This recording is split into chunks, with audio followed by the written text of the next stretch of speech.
반갑습니다. 샬롬 샬롬. 네, 보나입니다. 예, 박주현님 반갑습니다. 그리고 김하정님 반갑습니다. 또한 아연님 오셔서 반갑고요. 지금 함께 해주시는 7분 너무나도 감사하고 축복합니다. 네, 오늘은 제가 성지 여행이자 말씀으로 함께하기 위해서 이렇게 또 갇혀 있고 스튜디오에 이렇게 와서 함께 예배드리게 되었습니다. 여러분들 함께 예배 드리실 때 하나님의 축복이 항상 임하며 주의 은혜가 가득하기를 제가 함께 기도하겠습니다. 예, 신영균 권사님, 버나요 목사님 하셨네. 아유, 감사합니다. 예, 오늘은 또 엄목사님 해주셨네, 일부러.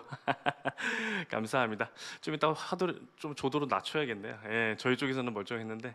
하여튼 여러분들 반갑습니다. 예, 오늘은 성지 이야기를 하면서 성지 속에서 또 어떤 말씀 속에 또 이야기들을 또 묶어갈 수 있을까 해서 함께 또 우리 귀하신 또 우리 이모의 목사님, 이모의 목사님께서 저한테 또 시간을 주셔가지고 이렇게 저희가 또 만나 뵙게 되었습니다. 너무 감사드리고요.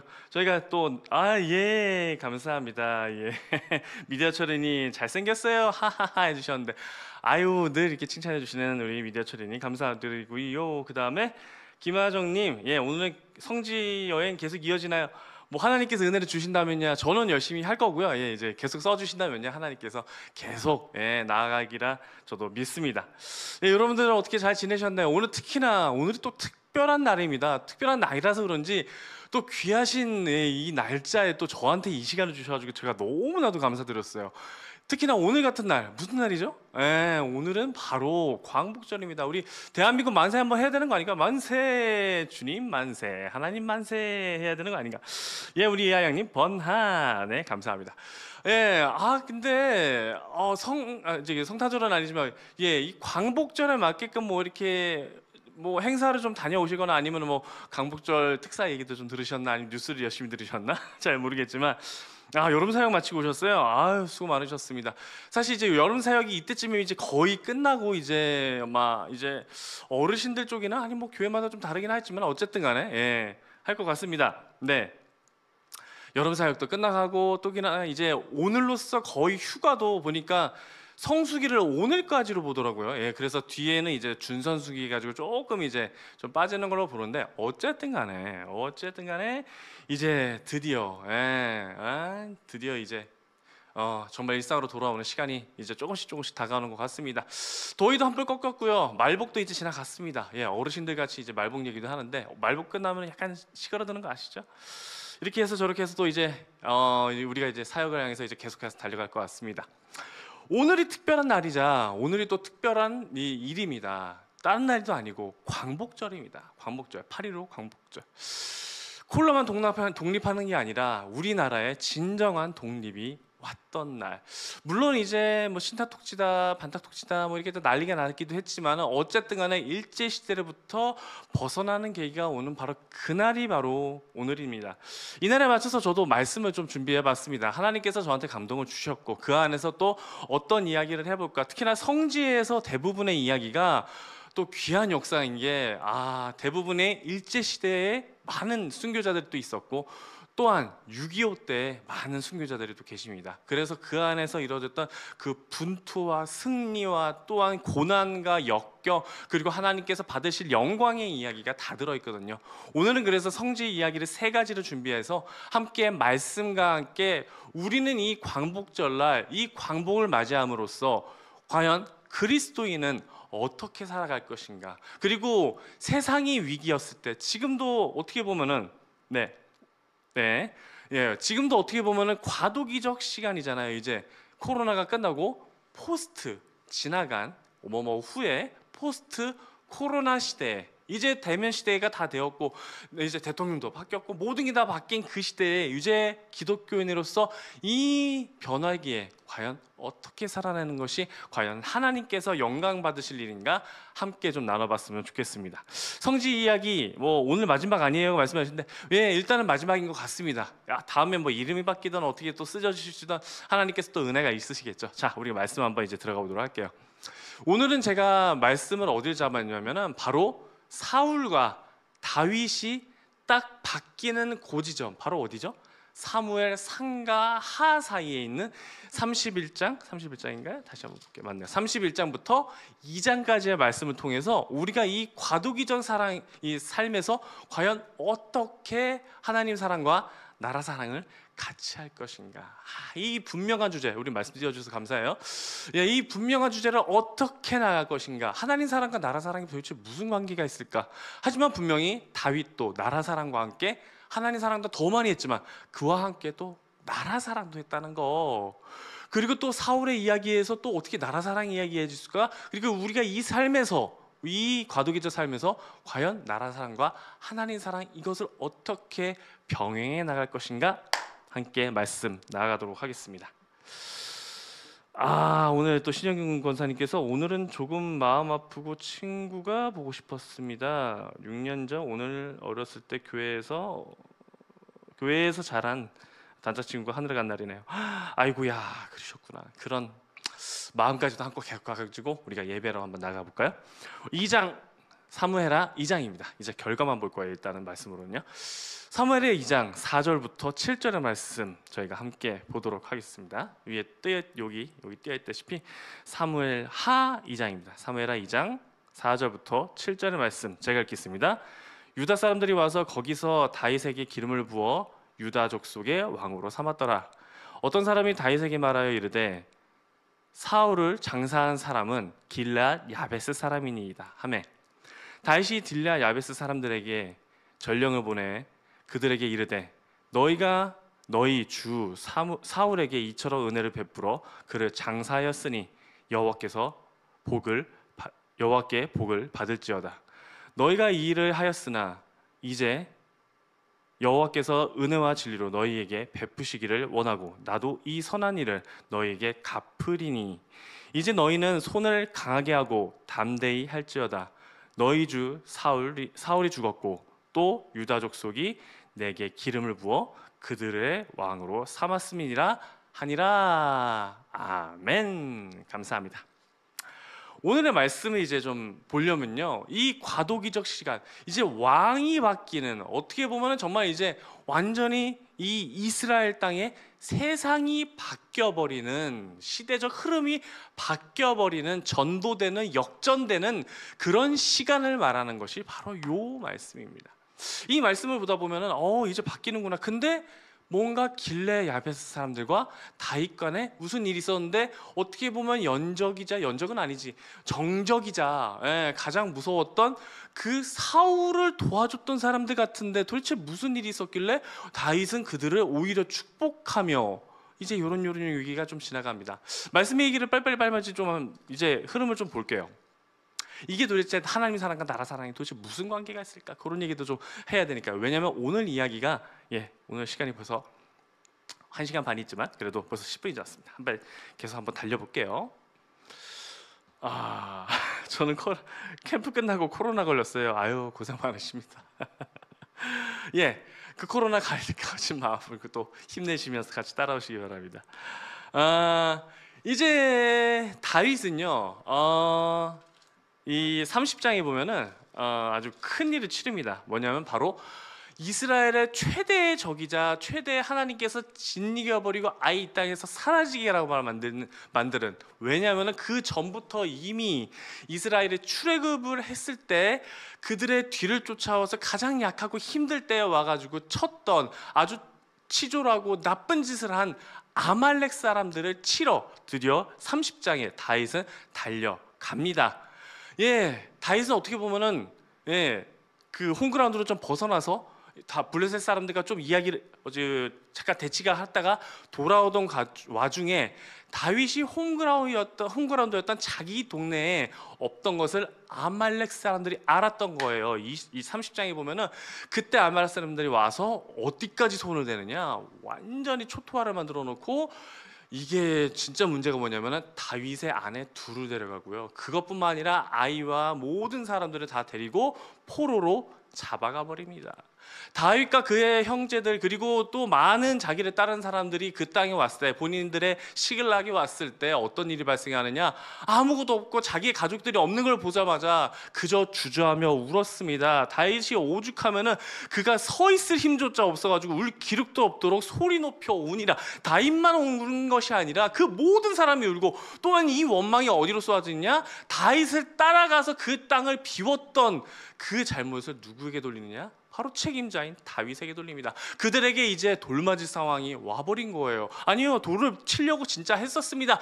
다윗은 이때 실망하고 넘어진 것이 아니라 그때 일어납니다. 뭐하러 어떻게 하냐? 하나님, 이제 어떻게 해야 되겠습니까? 하나님, 내가 저들을 쫓아가야 되겠습니까? 가서 저의 뒤에를 쫓아가서 다시금 수복해야 되겠습니까? 이때 하나님께서 가라, 너희가 반드시 성공하리라, 하나님께서 너에게 붙이셨노라 해서 다윗은 열심히 달려갑니다. 예, 다윗은 아말렉 사람들을 짓이겨 버립니다. 정말 이 땅에서 도말해 버립니다. 예, 하나님께서 큰 은혜를 주셨고 오히려 그들의 가지고 있던 모든 재산들을 다 찾아오는 역사가 일어나는 것이 30장의 아주 긴 얘기를 통해서 자세하게 써놨습니다. 왜? 이때 너무나도 중요한 길보아 전투, 길보아 전투, 바로 사울과 그의 아들 다윗이 너무나도 사랑했고 너무나도 친밀했던 바로 요나단이 죽는 그 전투가 동시에 벌어졌다는 것을 확실하게 말하기 위해서 이 길보아 전투에 대한 이야기가 그 뒤에 나오고, 그 당시에 다윗이 어디 있었느냐? 아말렉 사람들과 싸우고 있었다는 거죠. 하나님께서 분명히 명령하신 이들에게 분명히 징벌을 내릴지어다. 이때 다윗이 정말로 제대로 하나님께서 명령을 내리신 것을 지켜 행합니다. 자, 이제 사울의 이야기로 들어갑니다. 출첵해요, 최수훈님 감사합니다. 예, 이제 31장입니다. 31장에서 어떻게 되느냐? 이제 블레셋 군대와 싸웠는데 사울이 처참하게 무너집니다. 예, 그의 아들들과 방법이 없었어요. 어차피 그 이전에 이미 자기가 그 무당을 통해서 신탁을 받았을 때 너는 절대 되지 않을 거야, 그리고 어찌하여 당신이 내게 왔느냐, 그렇게 혼났던 장면이 있었잖아요. 사울에게 아주 그런 치욕스러운 일이 있었는데 그 일이 실제로 일어나 버립니다. 바로 길보아 전투 31장입니다. 사무엘상 31장.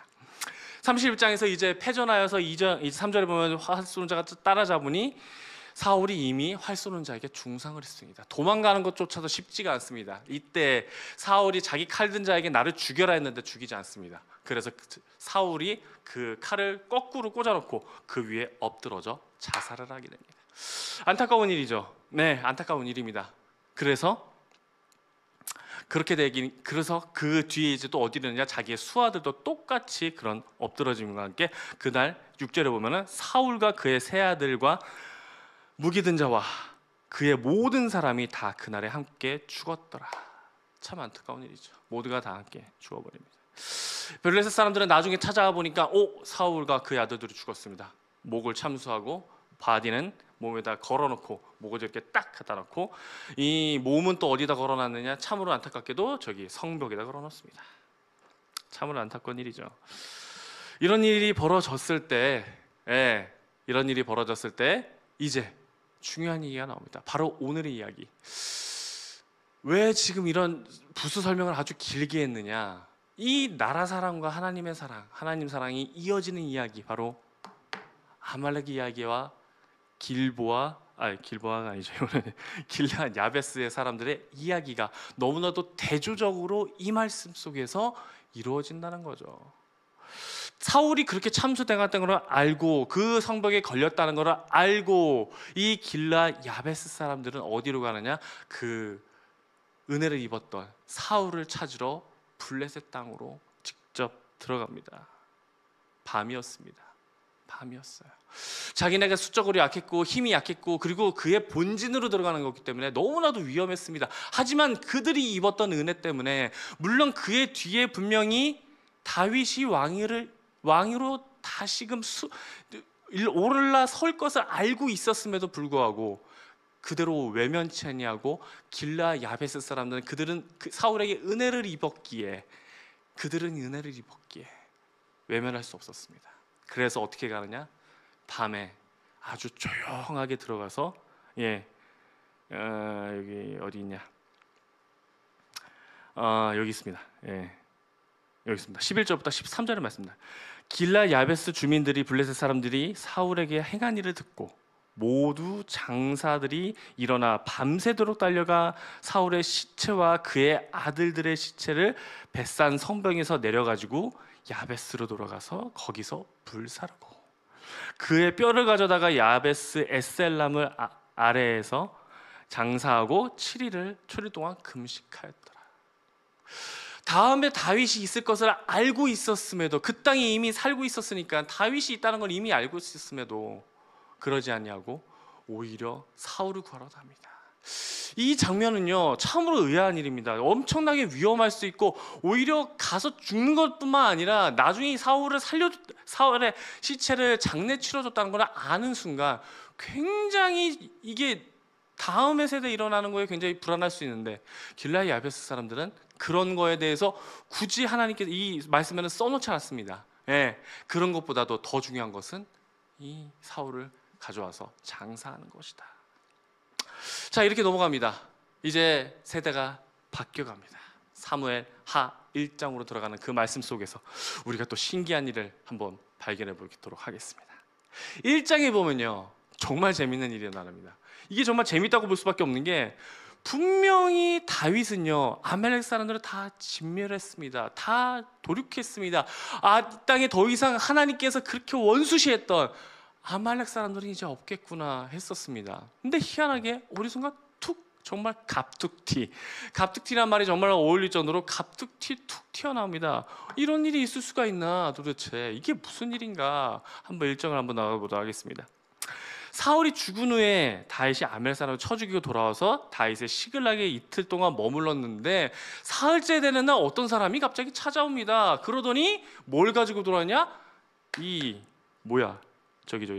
사울의 창과 헬멧이었나? 하여튼 사울을 증명할 수 있는 그 물건들을 가지고 다윗에게 와서 사울이 죽었습니다. 당신이 이제 왕이 되소서라고 이렇게 살짝 들어온 사람이 있었습니다. 근데 희한하죠? 예? 희한하지 않습니까 여기서? 예. 우리 정선아님 샬롬, 김정부님 샬롬, 감사합니다. 좀 희한하죠? 어떻게 이렇게 빨리 돌아올 수 있을까? 이 사람은요 왜 지금 여기 가 있을까? 이런 생각을 좀 해보셔야 됩니다. 갑자기 다윗에게 사람에게 다가오고, 이게 얼마나 어이없는 상황이었냐면 다윗도 궁금해서 물어봅니다. 도대체 너는 어디 사람이냐? 도대체 어떤 사람이길래 네가 이 얘기를 지금 나한테 전하느냐? 그 옆에 있었던 보좌관이느냐? 아니면 내가 도대체 그 사람들 중에 모르는 사람이었는데 도대체 너는 누구냐? 저도 궁금했습니다. 도대체 이 사람은 누굴까? 왜 이 자리에 갔을까? 근데 이 사람이 일단 신분은 아말렉 사람. 두 번째, 이 사람이 도대체 이 사울의 시체를 어떻게 봤을까? 그리고 그의 물품들을 분명히 물품인 건 맞는데 이거 도대체 어떻게 구했을까? 아마도 이 사람은 시체털이범이었던 것 같습니다. 네, 단순히 그냥 가가지고 전쟁이 나는데 굳이 갈 필요가 없어요. 근데 그 자리에 가서 굳이 시체를 뒤져서 이게 사울의 몸이었구나, 귀중한 것이 있으니까 이것을 다윗에게 가져가서 내가 한번 성공 좀 해보자. 다윗에게 달려갑니다. 그리고 이렇게 또 보고합니다. 사울이 나한테 죽여달라고 하기에 내가 그를 죽이고 그의 증표들을 가져왔나이다. 다윗은 내가 어디 사람이냐 물었을 때 그는 아말렉 사람이라고 얘기합니다. 내가 다 죽였다고 생각했던 그 사람들, 내가 정말 하나님의 명령으로 다 진멸했다고 생각했던 그 사람들, 하필 그것도 하나님의 사람을 건드린 그 사람을, 아말렉 사람을 다윗은 당장 처리하라고 그 밑에 사람들에게 이야기합니다. 한낱 사람이 아니라 어떻게 보면 이 사람은 자기의 성공을 위해서 사울을 죽였다고 가짜 보고를 했습니다. 이렇게 하면 자기가 성공할 줄 알고 가짜 보고를 합니다.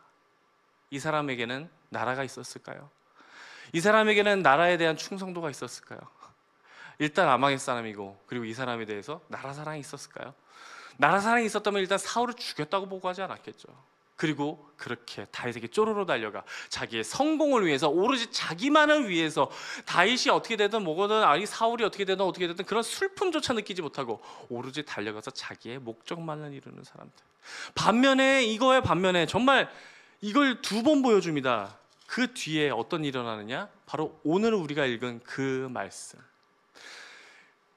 길르앗 야베스 사람들, 길르앗 야베스 사람들은 그 나라 사랑, 그에 대한 충성도, 그에 대한 신뢰감, 사울에 대한 신뢰감이었지만 어쨌든 간에 그것이 나라 사랑과 이어져서 그들은 사울의 시체를 목숨을 걸고 가져와서 장례를 치러줍니다. 자기의 장래에 대해서 생각하는 것보다는 오로지 그들이 무엇을 해야 되고 이것을 해야 됨으로써 어떻게끔 하나님께서 영광받을 것인지 바로 그것만 생각하면서 달려갔고 그들은 성공을 이루었다는 사실이죠.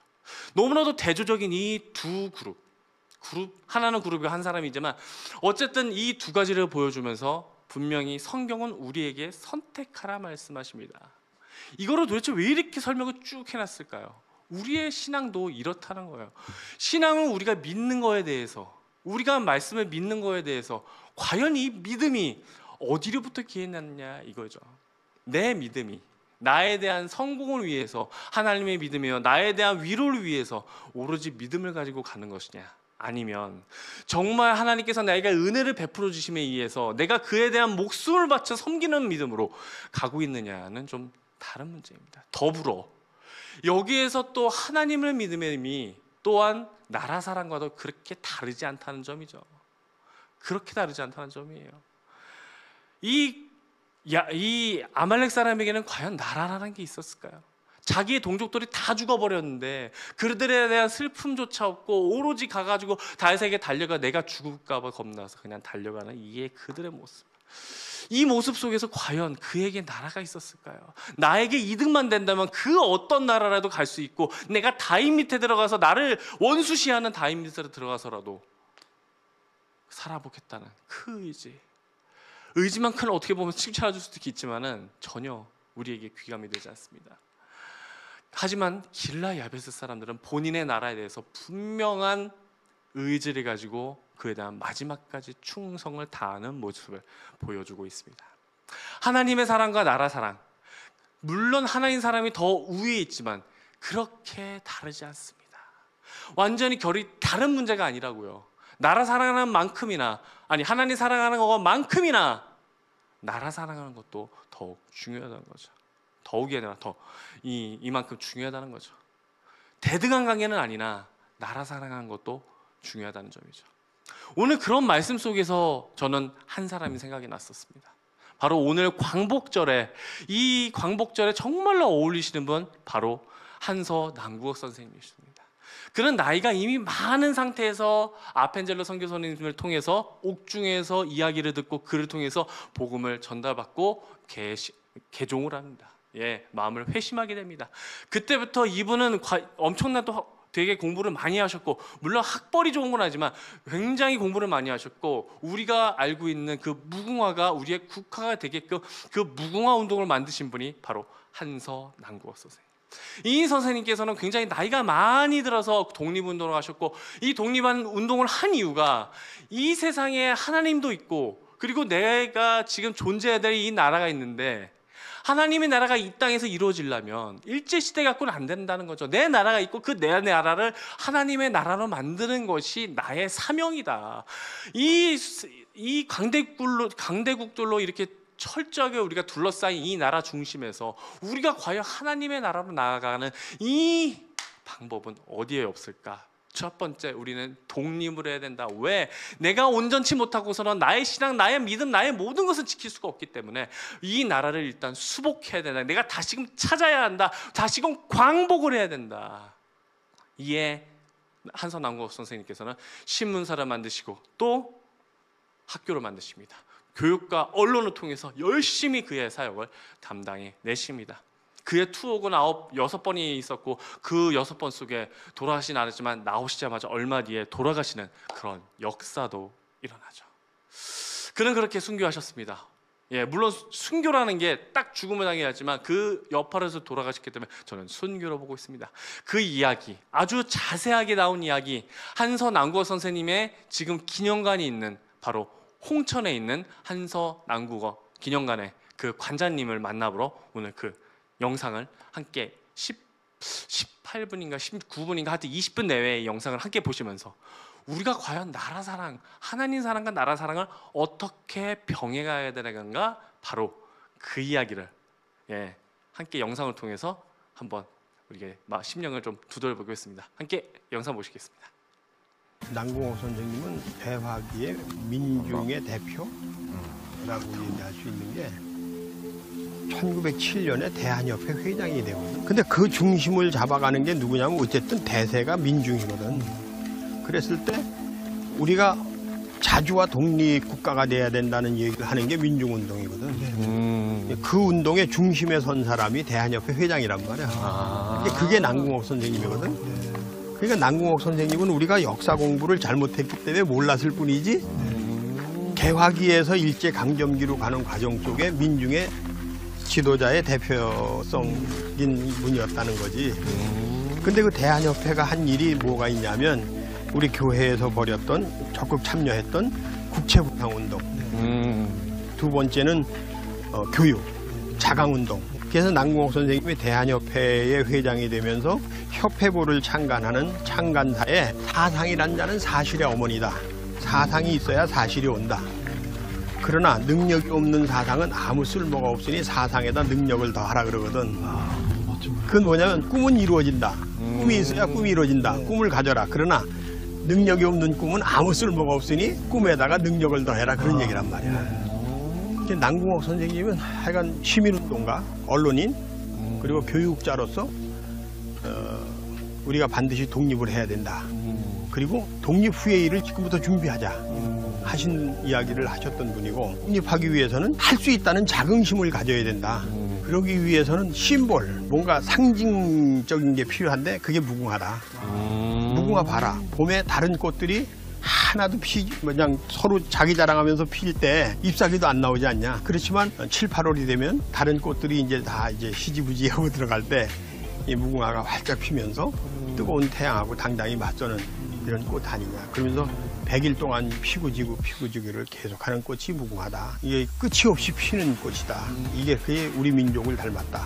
우리는 무궁화처럼 살아왔고 또 앞으로도 무궁화처럼 살아갈 수 있다는 자긍심을 가지고 우리의 자주 독립을 위해서 우리가 함께 나가자 하는 운동을 하신 분이 남궁옥 선생님이라고 말이지. 이분은 세계 독립운동사에서 무궁화라고 하는 상징을 가지고서 전 민족을 일깨웠던, 우리가 모르는 사실이지만 알고 보면 다이나믹한 그런 운동가라고 이렇게 볼 수가 있는 거지. 외국에 체게바라가 있다면 여기서는 어떻게 보면 인도의 간디는 물레를 던졌지만, 그렇죠, 남궁옥 선생님은 무궁화를 가지고, 그렇죠, 전 국민을 나라에서 나라꽃으로 무궁화를 정한 게 아닌데, 그러니까요. 저도 시민운동으로서 무궁화가 나라꽃이 되게 만든 분. 그러니까 노래도 만드셨죠? 노래도 만들고, 네. 수본, 자수본을 통해서 이제 무궁화, 우리나라가 무궁화의 민족이다 라고 하는 우리나라 지도에다가 이제 무궁화를 수를 놓는. 그리고 놀이도 있잖아요. 왜? 무궁화꽃이 폈습니다. 네, 지금 방금 하려고 했는데 그게 설마 그게 맞아요? 무궁화 같은 민족이 여기 또 어딜 쳐들어와야지. 그게 그런 거예요? 이게 이제 그렇지. 놀이는 항상 뭔가 의미를 담고 있거든. 일본에서는 우리가 일본 영화를 보면 일본 영화 자막에 이렇게 숨바꼭질 놀이가 있는데, 그걸 무궁화꽃이 폈습니다로 자막에다 놓아요. 그래서 일본에도 무궁화꽃이 폈습니다 노래가 있구나 이렇게 생각하고, 이거 일본에서 왔다 이런 사람도 있어. 일본에서는 그렇게 안 해. 일본에서는 오뚜기가 일어났네 이렇게 한단 말이야. 근데 오뚜기가 일어났네 이렇게 하면 똑같은 놀이인데 우리가 이해가 안 되잖아. 그래서 이제 일본 영화의 자막에는 무궁화꽃이 폈습니다가 나오는 거야. 근데 남궁옥 선생님은 이 놀이를 가지고 무궁화꽃이 폈는데 어딜 쳐들어오냐 이 자식들아. 한번 해보자. 거기에 이미 정명실을 나와서 그러니까 정말 다르네요. 이게 이제 시선이 다르네. 여러분들의 자녀들이 인생을 성공하느냐 실패하느냐는 자긍심을 가지고 출발하느냐 아니면 그게 없느냐 이 차이야. 자긍심을 가지고 출발하는 아이들은 가만 내비둬도 되고, 그냥 늘 패배감에 젖어 있거나 불평불만에 젖어 있거나 짜증스러운 사람들은 내가 뭐 하면 되겠어라는 패배감에 젖어 있는 사람들은 아무리 뒷돈 내주고 뭘 가리키려고 해도 안 되거든. 그러니까 인생의 성패는 자긍심에서 시작하는 거야. 기독교인의 자긍심은 뭐야? 예수 그리스도의 십자가의 길, 자기 희생과 헌신, 의를 위한, 정의를 위한, 이런 것을 통해서 죽음을 이겼다고 하는 부활이 기독교인의 자부심과 긍지잖아. 네네네. 이제 그런 의미에서 남궁옥 선생님은 민족운동은 자긍심을 일깨우는 것으로부터 시작했다. 그렇게 해서 교육으로 그 운동이 이어져서 교육자로서 삶을 마감한 거야. 그리고 71살 때 그분이 하는 교육이 역사 교육이었고 일본의 입장에선 불온한 교육이었기 때문에 71살의 노인네를 감옥에 데려가서 이제 말하자면 연행해가지고 구속해서 서대문 형무소에서 형을 살았던 거거든. 일생 동안 6번 감옥살이를 했지만 구금을 당하고 이제 고문당하고 했지만 단 한 번도 굴복한 적이 없는. 요거는 이제 그런 분이 난 거예요. 이분은 그 기독교 사상에 철저한 분이에요. 그래서 그러니까요. 힘이 지배하는 시대는 지나가고 네. 앞으로는 사랑이 지배하는 시대가 올 것이다. 이런 얘기를 하신 분이거든요. 그 시대 때 그런 말을 할 수 있다는 거요? 그럼요. 예. 그런 기독교 정신을 가지고 나라를 세우고 그리고 세계 평화를 향해서 우리 스스로를 세워가는 네네네. 예, 그런 운동을 하신 분이기 때문에 시민운동 네네네. 그리고 언론 그리고 교육을 통해서 네네네. 한 생애를 올곧게 사신 분. 네네네. 6번이나 감옥에 가서 목고를 치르고 고문을 당하고 성불구자가 되고 그랬지만 아이. 단 한 번도 굴복하지 않은 그런 분이 바로 남궁옥 선생님이에요. 근데 왜 우린 이분을 네. 몰라야 했느냐는 거죠. 그렇게 참 부끄러운 일인데. 내가 없으면 나라도 없지만 나라가 없으면 나도 없단 말이죠. 네네네. 그러니까 애국이라는 것은 네. 해야 되는 것이 아니라 하지 않으면 안 되는 거죠. 그 애국을 통해서 네네. 나라를 사랑하는 것을 통해서 우리는 세계의 다른 나라들과 함께 네. 할 수 있는 길을 찾아갈 수 있는 거예요. 예, 그렇지 않으면 짓밟히고 씻기고 빼앗기고 네네네. 당하고 네. 비참하고 네네. 이제 이렇게 되는 거겠죠. 그렇죠. 이 사진 찍을 때가 대충 몇쯤 됐을까요? 이게 굉장히 뭐 거의 돌아가시기 말년에 말년에. 그리고 이제 이게 71살 때 아. 71살 때 네. 일본 사람들한테 네. 연행이 돼가서 홍천경찰서에서 신문을 받고 서대문 형무소에 수감이 돼요. 근데 그때 홍천경찰서에서 이제 신문하는 내용인데 제가 한번 순사라면 저기 우리 목사님 한번 읽어주시겠어요? 그럴까요? 예. 한번 해보십시오. 예. 그러면 이란 합병은 물론 현재 조선 정치에 반대하는 것은 아닌가? 나는 이것만은 죽은 뒤에는 모르지만 죽을 때까지는 반대하지 않고는 있을 수 없다. 앞에서도 말한 대로 일본의 노예가 되어 있는 사람이 무슨 건방진 말을 하더라도 결코 반제국주의임으로 처벌한다면 어떤 벌을 받아도 상관이 없다. 야, 이 순사가. 근데 참 오. 화법이 대단하죠. 그러니까 네, 또 해볼게요. 그냥 네. 그래 맞다 나는 조선 정치에 반대한다 네. 이게 아니고 네네네네. 와 기가 막힌 합법이에요. 그러니까요. 그러면 조선의 정치에 불만을 가지고 모국 학교를 설립하고 그것을 나온 학생들을 망라하여 조선의 독립을 시키는 기초를 만든다는 것이 아닌가? 나는 그런 극단적인 일을 생각하고 학교를 만든 것은 아니지만 하여튼 어둠 속에 있는 조선의 꿈을 깨워서 일으켜 세울 목적이었던 것은 사실이다. 보통 분이 아니에요. 확실히. 대단하신 분이죠. 네, 자, 네. 남궁옥 선생님이 어떤 분이냐 그랬을 네네네. 때 독립운동가다 이렇게 얘기를 합니다. 그렇죠. 보통 그러면, 저도. 예. 그러면 어떻게 독립운동을 하셨느냐? 네네. 그러면 이제 이렇게 얘기가 되는 거예요. 시민운동가로서의 독립운동가. 그래서 이분이 독립협회라는 시민운동 단체를 설립을 해서 네. 그 독립협회를 운영하는 실질적인 일을 다 하셨어요. 그래서 간사를 하죠. 간사. 네. 감사합니다. 독립협회의 수석 총무. 실질적인 리더였던 거죠. 그리고 이제 수구 세력에 의해서 네. 이 독립협회가 해산이 돼요. 독립협회는 어떻게 보면 진보 세력이죠. 그렇죠. 예, 어느 시대나 이 보수와 진보의 충돌이 있게 마련인데 네. 그 당시에도 이제 새로운 시대의 변화 속에서 네. 진보 세력들이 이제 새로운 교육, 새로운 제도, 뭐 새로운 어떤 비전, 뭐 이런 것들을 얘기하는 거죠. 그럴 때 수구 세력들이 이 반대를 해서 독립협회가 해산되게 하거든요. 그러니까 시민운동이 좌절하게 되는 거죠. 네. 그때에 남궁옥 선생님께서 이 시민운동을 제대로 하려면 언론이 살아있어야 되겠구나 해서 황성신문을 창간해서 초대 창간사장이 되는 거예요. 이게 황성신문 원본인데. 그리고 그때는 이런 말씀 한 번도 안 하셨는데. 이거 보시는 말씀하시는구나. 그때 뭐 저녁 시간에 와가지고 대충 그냥 그때 좀 짧았죠 저희가. 그래서 여기에 보면 이제 네.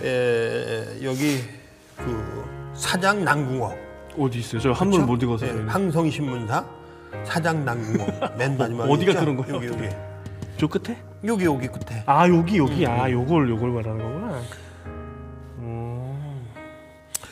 자, 말트가 네. 한 손에는 성경을 한 손에는 신문을 그랬어요. 그렇죠. 네. 그 얘기는 무슨 얘기냐면 성경이라고 하는 것은 우리가 어떻게 살아야 되느냐라고 하는 것을 가르쳐주는 책이고, 그렇죠. 언론이라고 하는 것은 그 어떻게라고 하는 것을 구체적으로 우리가 찾아가게 만들어주는 그 교과서예요. 그래서 언론이 지금 세상이 이렇고 앞으로 세상이 이렇게 될 거다라고 하는 얘기를 할 때 사람들이 그 영향을 받고 글로 가는 거란 말이에요.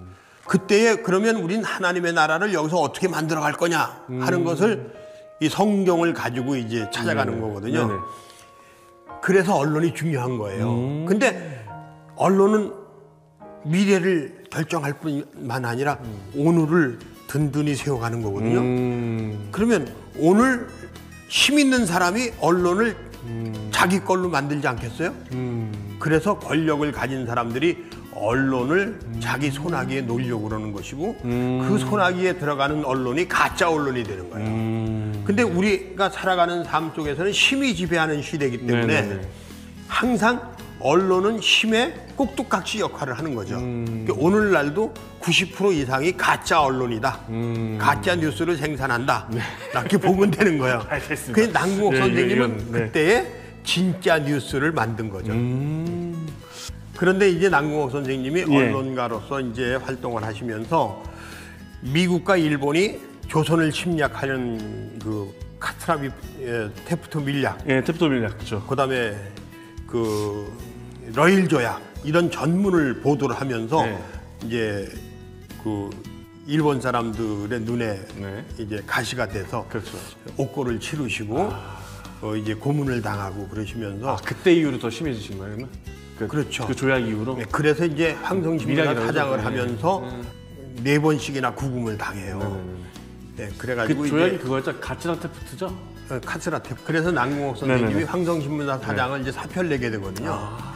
그러면서 언론인으로서 시민을 일깨우고 시민운동을 활성화시켜 나가는 것이 또 좌절하잖아요. 그랬을 때 교육으로 돌아가는 거예요. 그래서 처음엔 언론, 다음엔 교육. 교육을 통해서 젊은 일꾼들을 세워야 되겠다. 네네네. 학교를 세우고 사립학교 운동을 해요. 사립학교 운동을 해서 전국에 사립학교가 세워지는데 네네네. 그때 세워진 사립학교가 1919년 3.1운동이 일어났을 때 전국적으로 만세운동을 하게 되는 그 중요한 기지가 되는 거죠. 그래서 남궁옥 선생님을 비롯한 그 우리 선각자들이 사립학교 운동을 전개해가지고 1919년 20년대까지 한 2,200개 이상의 사립학교가 전국에 세워지거든요. 그 사립학교에서 태극기를 그려가지고 장터에 가지고 나가서 논아주면서 만세운동이 일어난 거예요. 그러니까 독립운동이라는 건 무장투쟁도 독립운동이지만 사실은 일제강점기에 사립학교 운동만한 독립운동이 없는 거죠. 그래서 유관순도 역시 마찬가지로 병천에 있는 그 학교에서 배학당으로 가잖아요. 이화로 가잖아요. 그렇죠, 그렇죠. 예, 그런 거죠. 그리고 거기서 태극기 그려서 나가고. 그런데 학교에 다니는 학생들만 공부를 하도록 이렇게 교과서를 또 쓰는 게 아니라 이 교과서도 남궁옥 선생님이 쓰셨거든요. 한글 교과서, 그래서 가정교육 이런 것들. 뿐만 아니라 학교에 가지 못하는 학생들이 사람 청년들이 논두렁 밭두렁에서 공부를 하도록 가정학습지를 만들어요. 지금의 가정학습지는 선행학습을 위한 가정학습이지만 네네네. 그 당시에 남궁옥 선생님이 근대로 돌아온 이제 새로운 시대로 들어가는 그 시대에 이 가정학습지를 처음으로 창간하신 거예요. 근데 이 가정학습지는 학교에 가지 못하는 학생들도 논두렁 밭두렁에 앉아서 공부를 하도록 하기 위해서 이 책을 펴내누라. 그래서 교육월보라는 가정학습지를 펴낸 거예요. 그래서 이제 수본을 이제 고안을 이게 원래 이게 뭐예요? 전조선 여학생 수본 대회가 있었어. 자수본 대회가 거기에서 우수상을 받은 수본이야 이게 최고상. 네. 근데 남궁옥 선생님이 이거를 배화학당 학생들이 술을 놓게끔 하셔서 이 수본이 이제 전국적으로 퍼지게 되고 네네네. 집집마다 술을 놓는데 이걸 보면 우리는 무궁화의 민족이다 하는 운동을 하신 거야 이렇게. 이미 이때도 무궁화를 말씀하셨네요. 그러면. 그 전에 개화기 때. 김이 개화기 전환기 때? 예. 그럼 이걸 본격적으로 하신 건 좀 더 뒤에. 개화기 때지. 아. 그 일제 강점기로 가기 전에 새로운 이제 조선 말에 남궁옥 선생님이 네. 우리 가만히 있으면 당한다. 우리 지금부터 준비해야 된다. 그래가지고 새로운 시대를 이미 위해서 개항이 우리가 되고 이런 시대 때 그래서 이미 하셨고. 우리의 무궁화의 정신을 가지고 자주와 주권을 그래서 독립협회를 통해서 독립문을 세운 건데 교육이라고 하는 건 영어 학교 1년밖에 다닌 적이 없는데 어떻게 이런 작사를 하고 작곡을 하고 작곡도 했거든요. 그다음에 이제 이렇게 역사책을 쓰고 이건 남궁옥 선생님이 쓰신 역사책이에요. 이 5권까지 있는데 이게 동사략이라는 책하고 조선이야기라는 책 두 권인데 네. 분량이 작지 않아요. 고대사에서부터 일제 만행까지가 여기 기록이 돼 있어요. 지암리 사건까지 기록이 돼 있어. 1923년에 쓰셨으니까 네네네. 29년에 쓰고. 네네. 그럼 어떻게 이분이 이렇게 해박한 지식을 가졌느냐는 거지. 그만큼 공부를 하신 거야. 그리고 왜 이 역사책을 썼느냐? 조선 총독부에서 일본 사람들이 네. 그 교육 칙령을 내릴 때 네. 학교에서 일본 사람의 역사와 일본 사람의 인물에 대해서는 좋은 것만 가르치고 조선 사람의 인물과 역사는 사건은 나쁜 것만 가르쳐라. 그러면 조선 사람이 능히 일본 사람이 될 것이다 라는 칙령을 내리거든. 그 남궁옥 선생님이 무슨 개소리냐. 우리 역사에 이렇게 훌륭한 인물도 있고 이런 훌륭한 사건들이 있었다. 라는 책을 쓰신 게 이 역사책이고 이 교육을 통해서 그 당시에 젊은이들이 이 민족 정신을 가지고 독립운동에 나서게 됐던 거죠. 이 조선 교육령에 대한 반발 그리고 거기에 대한 항거. 오케이.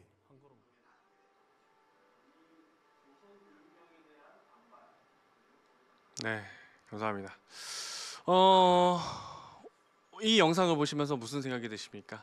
하나님의 사랑과 나라 사랑이 완전히 분리되어 있다고 생각하십니까? 아니면 이 안에서 또 우리가 누릴 수 있는 축복이 있다고 생각하십니까? 저는 하나님 사랑과 나라 사랑이 그렇게 크게 다르지 않다고 생각합니다. 예.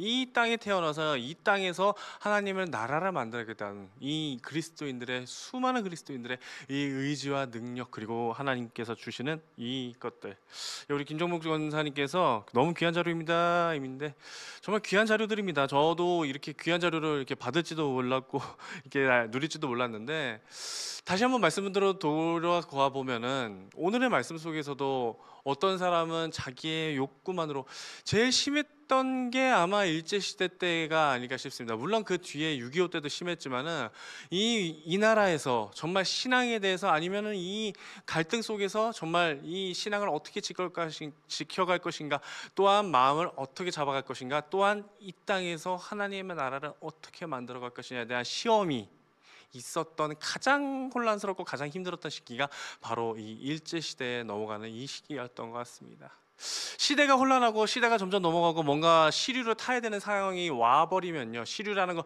시대의 흐름 말하는 거죠. 이런 시대가 와버리면은 딱 두 가지로 갈라지는 것 같습니다. 하나는 관망하는 자, 하나는 적극적으로 움직이는 자. 근데 이 관망하는 자와 적극적으로 움직이는 자 사이에서도 또 하나가 나타나는데 바로 이 시류를 흘러가도록 놔두는 자. 흘러가는데 거기 일조하는 자, 하나는 그의 시류에 저항하여 하나님 나라를 끝까지 지키려고 하는 자가 분명히 나타납니다. 우리는 대부분 사실은 방관자입니다. 그러지 않나요? 우리가 시대를 바꿔가는 거에 시대가 변화하는 데 있어서 우리가 그 시류를 그저 타고만 갈 뿐이지 거기에 시류에 어떻게든 그 격가지로든 아니면 그 방향을 좀 바꿔보거나 그러지는 않습니다. 기독교인들이 좀 더 그런 경향이 더 있는 것 같습니다. 좀 아쉽죠. 과연 이 세상의 시류를 바꿔가는 데 있어서 우리는 아무것도 하지 않고 그냥 바라만 볼 것인가? 그저 우리는 우리 시기만, 우리의 나라만, 우리의 그것만 챙겨가면은 그게 되는 것인가? 그게 맞은 것인가? 저는 좀 아니라고 봅니다. 왜냐? 바로 일제시대 때 한번 생각해 보십시오. 단순히 종교만이 아니라 우리 그리스도인들이라면은 하나님의 나라를 완전히 뒤집어 놓겠다는데 예수를 믿지 못하게 하겠다는데 그 시류를 그 시류를 동조하는 것이 찾아가는 것이 또한 그거에 같이 나가는 것이 맞다고 보십니까? 그게 아니라고 보기에 수많은 이 독립운동가들의 기독교 독립운동가들이 바로 이렇게 고난을 당하며 자기의 몸이 상해가며 자기의 모든 재산을 들여가며 독립운동을 했던 것이 아닙니까? 저는 이 광복절 한 번 더 이야기를 보시면서 한번 꼭 마음을 두들겨 보시기 바랍니다. 이제 또 가볼 곳은 바로 이 독립운동이 치열하게 일어났던 바로 우리 김전복 권사님이 계신 대구로 가보려고 합니다. 아까는 맨 위에 있었던 홍천이었었고요. 이제는 조금 내려와서 이번엔 대구로 갑니다. 대구 또한 기독교가 엄청나게 흥왕했고 정말 그 안에서 예수 그리스도의 은혜가 또 엄청나게 일었었고 그 청라언덕이라고 하는 그 엉겅킹과 같은 그 풀이 많이 자라나는 그곳, 지금의 대구 제일교회가 있는 그곳에서 정말 이 나라의 거의 이 남부지방과 경상도 지방과 전라도까지 이어지는 수많은 선교지를 뻗어나갔던 그 대구지요. 거기에서 분명한 것은 3.1 운동이 일어났습니다. 단순히 일어난 것뿐만 아니라 적극적으로 목사님과 또한 그 전도사님들이 가담해서 함께 청년부와 함께 YMCA 청년부와 함께 이 나라를 우리가 지켜내자. 그리스도 예수의 이름으로. 우리는 생각해 봐야 됩니다. 과연 이렇게 변화해가는 세상 속에서 그냥 따라갈 것인가요? 아니면 이들처럼 우리의 선조들처럼 우리의 믿음의 신앙의 선배들이라 말하는 이 성지의 선배들처럼 아니면 이 시류를 바꿔서 그리스도의 몸된 교회로 바꿔나갈 것인가요? 함께 그 영상 보시면서 대구로 함께 찾아가면서 우리의 마음을 한번 돌아봅시다. 함께 영상 보실까요? 저도 어떻게 보면 MC도 그렇고 노래하는 사람들 보면 다 기독교 출신들이 많아요. 그럼요. 맞아요. 그죠? 네. 지금 대한민국에 잘 나간다는 가수들도 크리스찬 출신들이 많아요. 보면 다 교회를 다녔던. 지금은 많지만 그 당시 저희가 좀 어렸을 때만 해도 그쵸. 교회였거든요. 교회밖에 없죠. 문화 선도제가 교회였죠. 그랬죠. 맞아요. 네. 그리고 약간 저희가 또 그 이후에 좀 다 나갔지만 YMCA 우리 조선의 젊은 청년들을 위해 청소년들을 위해서 세워졌고 사실 어떻게 보면 그것도 결국에 아담스 선교사에 의해서 문화가 발전되면서 좀 더 쉽게 왜냐면 대구 제일교회 금방이 또 세워집니다. 네, 어쩌면 더 영향을 빨리 받지 않았나 싶습니다. 네, 그렇게 해서 그 영향이 주어지고 그래서 우리 조선의 청년들이 깨어지고 그게 결국 어떻게 됩니까? 우리가 잘 알고 있는 3.1 운동. 대구에서는 3월 8일 3.8 운동으로 이 지역에서 일어나게 되고 그리고 또 더 작은 도시로 이어져서 한 달이나 더 넘게 해서 정말 많은 지역에서 독립운동이 벌어지게 되죠. 그때 주역이 됐던 사람들이 깨어있는 크리스찬 젊은이들이었답니다.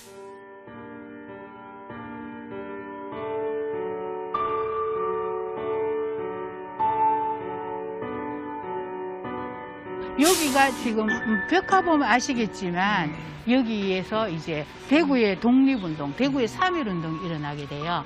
대부분 다 젊은 친구들이네요. 젊은 친구들이고 대부분 개성학교 학생과 신명학교 학생들이요. 이 대구의 3.1 운동은 3월 8일 날 일어나요. 일주일 뒤에 일어나게 되죠. 서문시장의 장날이었어요. 그래서 감시를 피하기 위해서 장에 가는 사람처럼 변장을 했어요. 남자들은 전부 치기를 지고 왔어요. 여자들은 강가에 빨래하러 가는 사람처럼 광주리에 빨래를 입고 왔어요. 그래서 여기에 모였어요. 8일이. 근데 이제 일본 순사들이 쟤들이 뭐 장에 간 줄 알았더니 갑자기 모이드니까 대한독립만세를 외치잖아요. 대한독립만세를 외치니까 얘들이 도망 못 가게 하기 위해서 도망가도 잡아야 되겠다. 이런 생각이 들어서요. 빨간 페인트를 가지고 와서 모인 사람들한테 확 뿌려버려요. 근데 대부분 우리는 하얀 옷을 입고 있었잖아요. 다 빨간 페인트만 묻었으면 다 붙들어갔어요. 특히 또 겁이 나서 장롱 속에 넣어놨잖아요.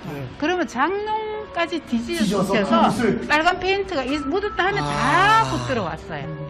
그리고 여기에 그때 독립운동가들, 투옥됐고 순국되었던 많은 독립운동가들이 있어요. 그때 이곳에서 이갑성이라는 사람이 대구 개성학교 출신이었고요. 그 당시에 세브란스 의대를 다녔습니다. 세브란스 의대를 다니는데 이갑성 이 사람은 독립운동 33인 중에 한 사람인데 막내거든요. 그분이 이제 대구 연락책으로 오게 돼요. 그래서 이제 요거를 이렇게 많이 주도하게 되고요. 주도했던 이만진 목사님이 그때 제일교회 목사님이셨어요. 목사님이셨고 독립운동의 주동자였죠.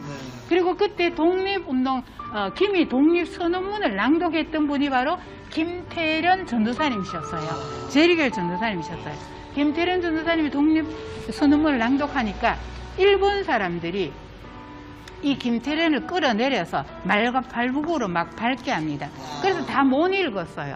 그래서 그분의 아들이 그걸 보고 뒤이어 김용애라는 사람이 김태련 전도사님의 아들이에요.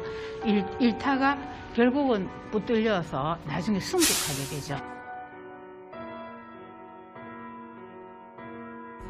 만세운동길을 지나서 여기에 이제 90계단길을 내려가게 되죠. 이 90계단은요, 우리나라에서 가장 예쁜 계단, 사실이 가장 예쁜 계단이라고 소문이 났어요. 요게 사실은 수레길이에요. 요게 수레. 예, 그래서 선교사님들이 여기에 건물을 지으려 하니까 돌이나 나무나 목재나 모래를 운반해야 되잖아요. 수레길입니다. 그리고 딱 90계단이 됐기 때문에 90계단길이라고 하고요. 그때 많은 선교사님들이 이 계단을 오르내리면서 예수 믿으십시오, 천국 갑니다, 이렇게 이야기했잖아요. 그죠? 그래서 많은 대구 사람들이 이 계단을 천국으로 오르는 계단이다, 이렇게도 불렀어요. 그렇죠, 천국으로 오르는 계단이고요. 특히 우리 현대 단편 문학의 시조였던 현진건 선생이 있어요. 비상가 러브레터, 운수 좋은 날, 뭐 빙처, 뭐 이런 작품들이 많이 있죠. 그분이 이곳에서 그 모든 단편들의 주옥 같은 단편들을 다 구상했다고 해서 이 길을 현진건 길이라고도 해요. 그런데 왜냐하면 하루는 현진건 선생님이 이곳에서 산책을 하고 있는데 어떤 아저씨가 힘들게 수레를 끌고 오는 장면을 보게 돼요. 거기에서 운수 좋은 날이 태어나게 됩니다. 운수 좋은 날에 직업이 주인공 직업이 인력거꾼이잖아요, 그죠? 그래서 그런 게 태어나요. 여기 태극기가 많이 있잖아요. 참 이 역사를 보면 아이러니하게도요. 그때 이 태극기를 3.1운동 만세운동을 불러야 되는데 이 태극기를 하려고 하니까 종이나 천이 너무 없어요. 그런데 일장기는 수두룩 뻑뻑해요, 그죠? 그래서 일장기를 재활용했습니다. 재활용이라기보다는 일장기에 덧입혔습니다. 그렇죠. 이거를 참 아이러니하죠. 예, 그래서 예. 일장기 이렇게 요 밑에 그리 넣으면 되잖아, 그죠? 그리고 4개만 그리면 되잖아요. 그래서 그렇죠. 네. 덮었네, 일본을 덮었네, 한국. 그렇죠. 일본이 한국이 일본을 덮은 거죠, 사실은. 예. 그래서 그때 3.1운동 당시에 사용했던 태극기 보면은 이제 빨간 부분에는 매끈한데 요 밑에 청색 부분에는 좀 두들두들해요. 덧입히다 보니까. 그렇죠. 예.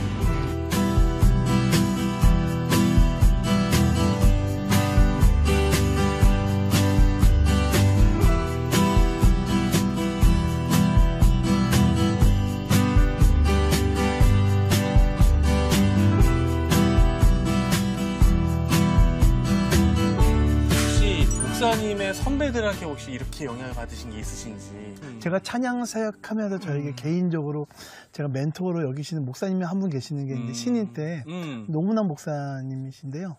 본인이 사역하면서 네. 어른이신데도 불구하고 신인 사역자들, 젊은 사역자 직접 연락하셔서 같이 공동체 형성해서 같이 예배 드릴 수 있게끔 같이 장을 열어주고 장도 열어주시고 그리고 본인이 사역하실 때 이렇게 그렇게 정말 까마득한 신인들 후배들을 데려가셔서 같이 사역할 수 있게끔 허락해 주셨고 그러면서 좀 많이 보고 배웠죠. 네. 이만진 목사님은 들었던 네네. 게 바로 그 영향을 그대로 이렇게 흘려보내시더라고요. 그래서 지금의 강찬 목사님을 보면서 제가 요즘에 많이 느끼는 게 뭐냐면 그 영향을 되게 은혜롭게 흘려주시길래 영향을 받으신 분이 누구실까 해서 좀 여쭤봤던 겁니다. 나 혼자만 잘 되는 것이 아니라 모두가 잘 돼야지 나도 계속해서 길게 쓰임받을 수 있다는 그런 마인드를 배우지 않아 싶어요. 네. 이 부분에 대해서는 우리 총사님께도 좀 이렇게 그쵸. 아마 생각이 좀 드실 것 같은데 어떻게 보면 그 씨앗을 주시는 분으로서의 이 이만진 목사님은 어떻게 또 보이시는지 좀 궁금했습니다.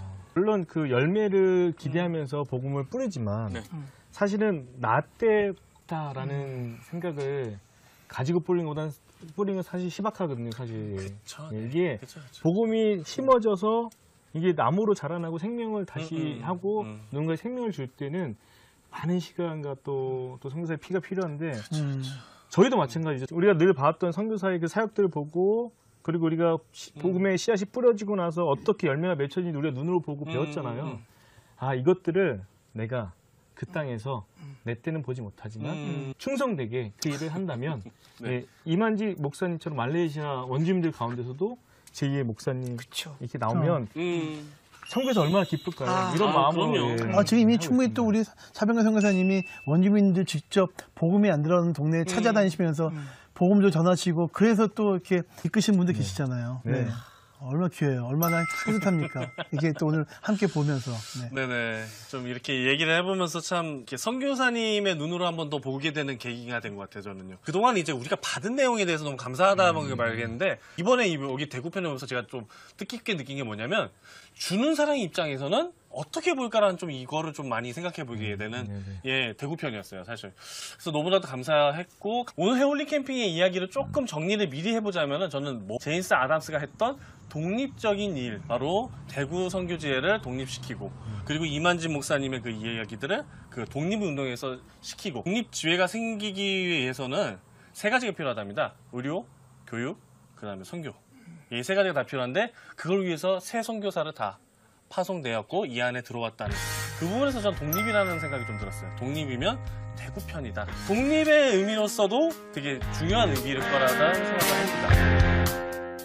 벽화는 어떤 의미로 또 이렇게 또 요게 이제 예. 3.1운동 당시에 사용했던 그 태극기 문양이에요. 아. 지금 태극기 문양하고 다르죠? 다르죠? 네. 예. 그래서 이걸 아트 타일이라고 하는데요. 많은 공공근로 하는 아저씨들이 수천 번을 뗐다 붙였다 뗐다 붙였다 했던 것이고요. 또 이분은 그 이상화, 네. 빼앗긴들에도 보면 오는가 민족 저항신 이상화 고택이고요. 이분 이게 고택으로 가는 길이기 때문에 그렇죠. 그분의 얼굴이고요. 이분은 1907년에 이곳에서 국제보상운동을 일으키셨어요. 그래서 그 서상돈 선생님의 얼굴입니다. 그리고 여기에 보면 빼앗긴 데도 보면 오는가 시 벽화가 있잖아요. 근데 처음부터 끝까지 이건 전부 한글로만 되어 있어요. 그리고 혹시 이거 한번 맞춰보세요. 이거는 경상도 사투리입니다. 나비제비야 깝치지 마라. 저게 무슨 뜻인지? 깝치지 말아라 알겠는데 좀 그칠 건 알겠는데. 좀 예, 그죠? 나비실이야. 깝치지 마라. 이게 무슨 뜻일 것 같아요? 좀 나대지 마라. 나서지 마라. 까불지 마라. 대부분 그렇게 말해요. 네. 아니에요? 날 철랑대지 마라. 뭐 이렇게 네, 하는데 사실은 깝치지 마라가 재촉하지 마라는 뜻입니다. 재촉? 재촉한다. 빨리 가자. 빨리 가자. 이렇게 하잖아요. 그래서 왜냐하면 나비제비가 날아다니면 뭐가 와야 됩니까? 무슨 계절이 와야 봄이 와야 되는데 근데 우리나라는 봄이 올 기미가 안 기미가 보여. 안 보이는구나. 그러니까 나비제비야 너무 재촉하지 마라. 올 때 되면 오겠죠. 우리는 점잖은 사람들이잖아. 오면서 인사를 하고 오느라고 눈물이 항상 간절한 독립의 영혼을 담고 있다고 합니다. 이게 바로 경상도 사투리.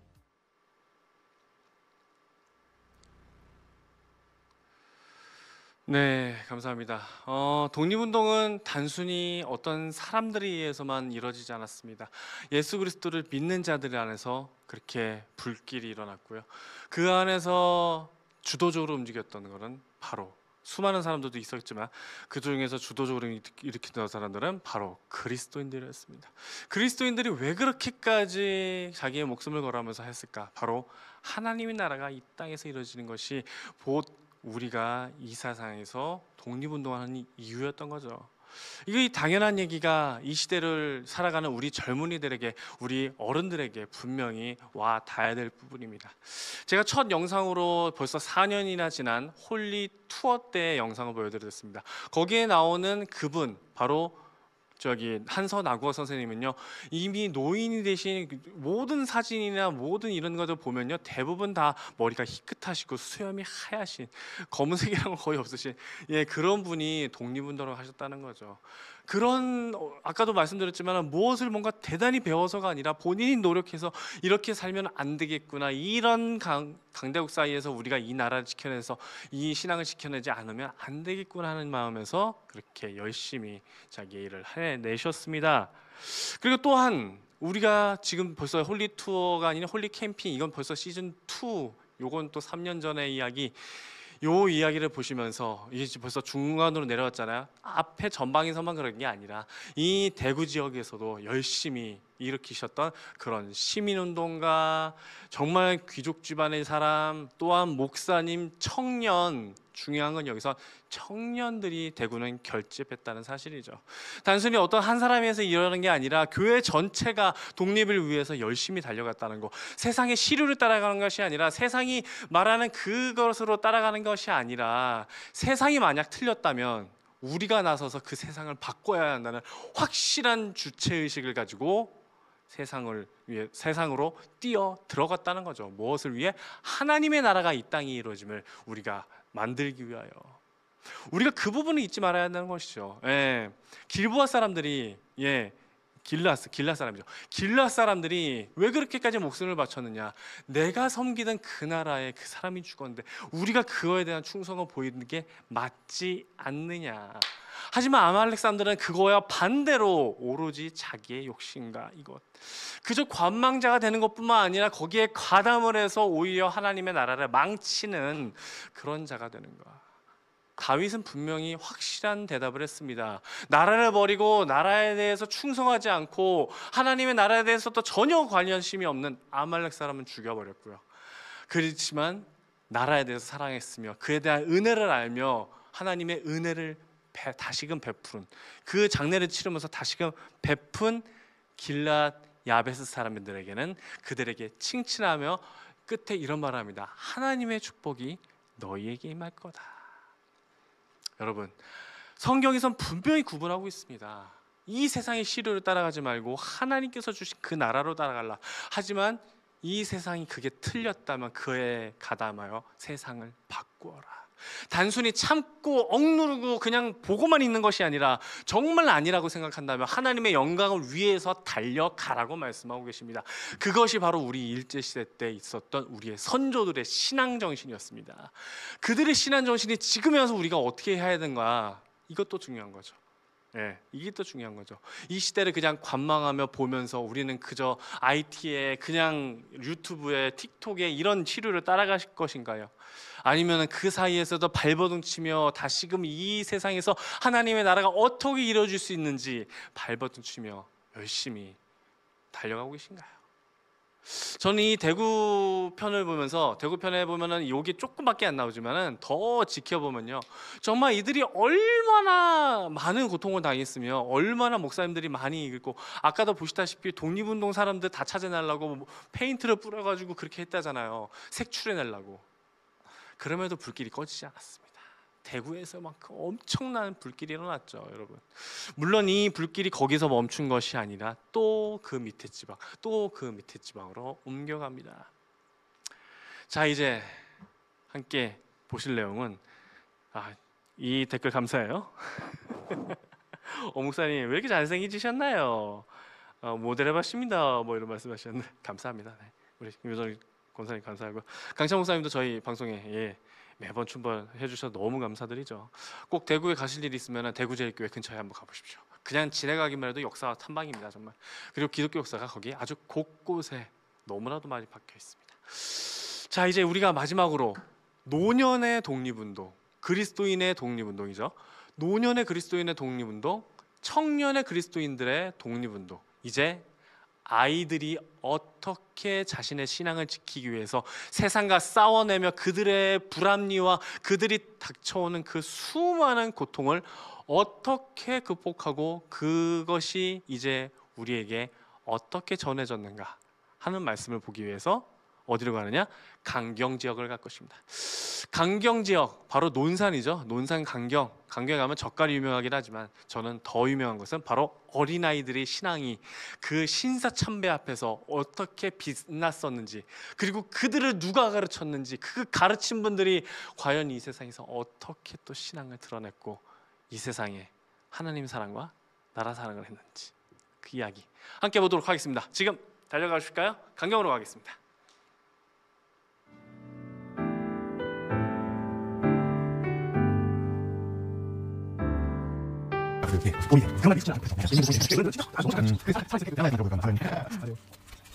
뭐 올라가면서 조금 말씀을 드리면 그때 당시에 조선 사람의 불리한 입장 이런 것들이 조금 설명이 돼야 돼요. 을사늑약이라고 하는 것은 조선의 외교권을 박탈하는 건데요. 외국 사람들이랑 어떤 교류를 하려고 하면 무조건 이제 일본 사람과 일본을 통해서 해야 되는 거예요. 외교권이 박탈되고 그 2년 후에 이제 정미조약이라는 게 맺어져요. 정미조약은 조선의 군인들, 군대와 경찰 조직을 해산하는 거예요. 또 2년 후에 1909년에 기후각서라는 게 체결이 되는데 감옥을 관장하는 사법권을 뺏는 거예요. 그리고 나서 1년 후에 이제 1910년에 한일 합방이 이루어져서 지도상에 조선이라는 나라가 없어지죠. 그 이후에 이 일본 사람들이 조선 어떤 민족의 문화나 정신을 말살하려고 신사를 들여오게 돼요. 그런 정책이 항상 한참 펼쳐지는 가운데에 강경에도 신사가 세워지게 되죠. 그리고 일본 사람들이 신사를 참배할 걸 강요하게 됩니다. 그러다가 강경에서 이런 이런 사건들이 벌어지게 되는데 그것이 바로 이제 강경 성결교회의 신앙 정신과 이렇게 대치되게 되는 상황에서 우리 교회에서 하나님의 큰 역사가 또 일어나게 됩니다. 뒤에 보시는 저 파란색 건물이 조선 식사은행 관사예요. 저쪽. 여기요? 네, 굉장히 특이하고 굉장히 안에 들어가 보면은 진짜 일본식 건물이다라는 느낌 확 들어요. 저 어렴풋하게 보이는 산까지 가려면 차로 30-40분은 달려야 산이 나와요. 그 정도로 이 지역이 다시 평야 지역이어서 조금만 높은 곳에 올라가면 강경 이 시내가 다 보이죠. 이 정도만 올라왔는데도 벌써 많이 보이네요. 그렇죠. 네. 그리고 그런 걸 반증하는 게 뭐냐면 이 옥녀봉 위에는 봉수대가 있어요. 그때 전쟁이 나거나 일본군들이 이제 쳐들어오게 되면 그것을 알리기 위해서 그 밤에는 불을 피우고 봉화 이렇게 하는. 그렇죠. 낮에는 연기를 피워서 재난이 생겼다. 그 봉수대가 여기 있어요. 그렇군요. 봉수대는 원래 높은 산 그쵸. 500m 이상 500m 이상 되는 산에나 있을 그런 봉수대인데 여기에 그게 있다니까. 고려 시대 때부터 있었던 게 있어요. 진짜 이 근방에서 얘가 제일 높은 거네요. 그런 말씀을 드리려고 한 거예요. 잘 알아들으시는 거예요. 앞에 보이시는 안내판이 한국 최초 침례교회의 자리를 표시해 놓은 거예요. 여기에 원래 있었던 건가요? 예, 교회가? 이 잔디밭에가 바로 기역자 교회의 여기 지금 보이죠? 그러네요. 교회가 있었습니다. 네. 한번 들어가 보실까요? 네. 느낌이 어떠실까? 우리 전사님 기역자 교회를 처음 본다고 하시는데 그러니까요. 비록 교회라는 이름은 아니지만 똑같습니다. 그 축소판이에요. 그러면은 이렇게 돼 있으면 원래 이제 저기에 강대상이 있고 예, 맞습니다. 이렇게 예배를 드리는 맞습니다. 예, 바로 금방 아시네요. 예, 이제 신사 참배가 거부된 그 현장을 한번 가보시겠습니다. 네. 아까 이제 일제시대 역사를 제가 말씀드렸잖아요. 외교권도 사법권도 다 뺏겨버리니까 일본 사람 잘못 보이면 그냥 뭐 생명, 목숨까지도 없어질 수도 있고 불이익을 다 당할 수밖에 없는 그런 상태였어요. 그러면서 완전히 일본 사람들이 일본 문화화를 하려고 가장 주안점으로 뒀던 것이 신사참배. 신사라고 하는 것은 일본의 영웅들, 임금들 그런 사람들의 이름, 위패라고 하죠. 그런 걸 그곳에다가 쭉 모아놓고 마치 신처럼 그들에게 절을 하면서 나는 대일본 제국의 뭐 한국 시민입니다. 아. 라는 것을 신앙처럼 고백하는 장소가 신사참배인 거예요. 참 그것은 우리 기독교인들에게는 도저히 용납이 될 수 없는 부분이잖아요. 그렇죠. 그런데 그거를 거부했을 때에 다가오는 피해 이런 것에 많은 조선 사람들이 겁을 먹고 절을 할 수밖에 없었어요. 백신영 전도사님은 원래 이제 개성여학교에서 교사 활동을 할 정도로 교사 자격증도 있었던 분이고 신학을 또 공부해서 아까 정달성 전도사님보다 일찍 6회 경성 성서학을 졸업하신 분이에요. 백신영 전도사님 민족 정신을 가지고 있어서 김마리아 사건이라고 혹시 들어보셨는지 모르겠는데 여성들도 이 일제시대에 우리도 의식을 깨워서 항일 정신을 갖고 항일운동을 하고 만세운동을 해야 되지 않겠냐.